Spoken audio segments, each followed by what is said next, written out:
On August 19, 1980, a Lockheed L-1011 aircraft belonging to Saudia Airlines boarded passengers at Karachi Airport in Pakistan, preparing to fly to Riyadh, the capital of Saudi Arabia. 287 passengers boarded the plane bound for Riyadh, and with 14 crew members, there were a total of 301 people on board. The aircraft took off and headed towards Saudi Arabia. After several hours, it arrived in Riyadh and landed safely at the city's airport. All passengers were supposed to disembark in Riyadh, wait in the terminal for 2 hours, and then reboard the same aircraft to continue on to Jeddah. During those 2 hours, the plane was inspected, its fuel tanks were refilled, and it was prepared for the next flight. When the aircraft was ready, passengers were called to board again. The same 287 passengers returned to the Lockheed aircraft, and once again, with 301 people on board, passengers and crew, the plane took off for Jeddah. 5 minutes after takeoff, smoke was seen inside the aircraft. Something was burning. The pilot immediately informed the airport that there was a fire on board and requested an emergency landing, asking firefighters to be ready on the runway. But an aircraft is not like a car that can simply turn around instantly. It had to fly a wide loop to line up with the runway, which took time. There was no other option. The plane had to return and land. The pilot made the fastest possible turn, but even so, it took about 20 minutes before the aircraft finally touched down on the runway. The pilot landed successfully, applied the brakes, and brought the plane to a stop. Firefighters surrounded the aircraft, waiting for the pilot to shut down the engines so the doors could be opened. They waited, but the engines were never shut down. The doors remained closed. Smoke was pouring out of every opening in the aircraft. It didn't take long before, right in front of the firefighters' eyes, the smoke turned into flames. They tried spraying water into the aircraft from the outside, but the interior was completely engulfed and the fire would not go out. Firefighters began breaking the doors and windows, but this was not very effective. Flames and smoke only burst out through the broken openings. Eventually, the fire completely burned through the roof of the aircraft. Only then did the water sprayed by firefighters become effective, because the roof was open and the fire could finally be extinguished. A horrifying scene emerged. Firefighters were confronted with 301 charred bodies. It was immediately announced that all occupants of the aircraft had died. Investigations began.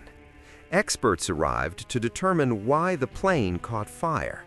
Why didn't the pilot shut down the engine sooner? Why did he keep the aircraft stationary with the engines running and prevent the doors from being opened? The investigation proceeded.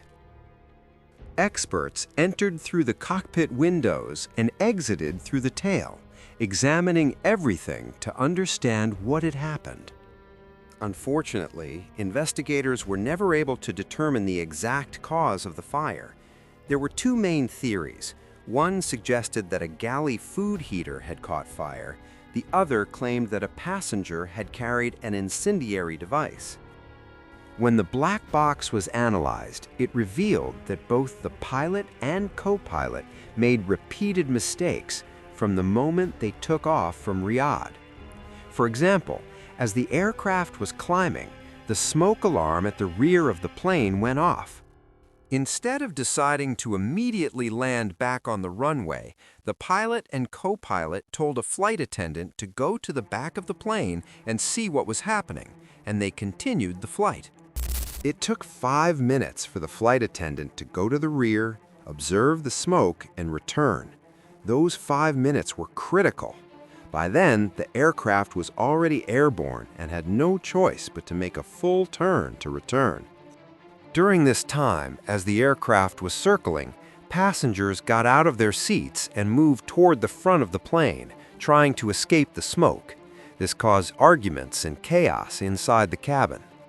At the same time, the black box recordings show that the pilot, co-pilot, and head flight attendant were also arguing inside the cockpit, shouting and blaming each other. One said, "It's your fault," and the other responded, "No, it's yours." The situation in the cockpit was extremely chaotic. In such conditions, their minds were no longer functioning properly. They were severely stressed, anxious, angry, and fighting with one another. As a result, mistakes kept happening one after another, and precious time was wasted until it reached a point where it was simply too late. The aircraft continued its turn and began descending toward the runway. Meanwhile, the passengers were suffocating. The last thing heard on the black box was the pilot telling air traffic control, "We are landing." After that, nothing else was recorded. The plane landed safely and braked to a stop, but from that moment on, the pilot was essentially gone. He was no longer conscious to shut down the engines. Both he and the co-pilot had lost consciousness due to smoke inhalation. The smoke that originated in the rear of the aircraft had reached the cockpit and suffocated them, along with all the passengers in between. The smoke that filled the aircraft not only rendered everyone unconscious, but it killed them before the fire fully erupted.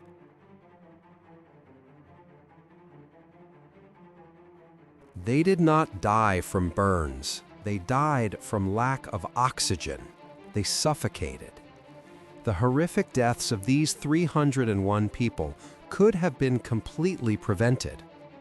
That is why the pilot, co-pilot, and senior crew were found responsible, because they could have easily stopped this disaster.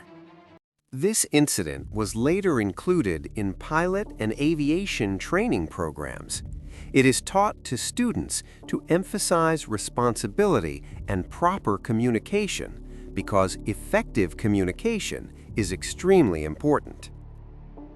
The pilot had maintained clear communication with the cabin crew. The danger could have been identified much earlier, and the aircraft might never have taken off from Riyadh again. What's interesting is that this incident holds a record. It is the deadliest aviation accident in history in which there was no crash at all.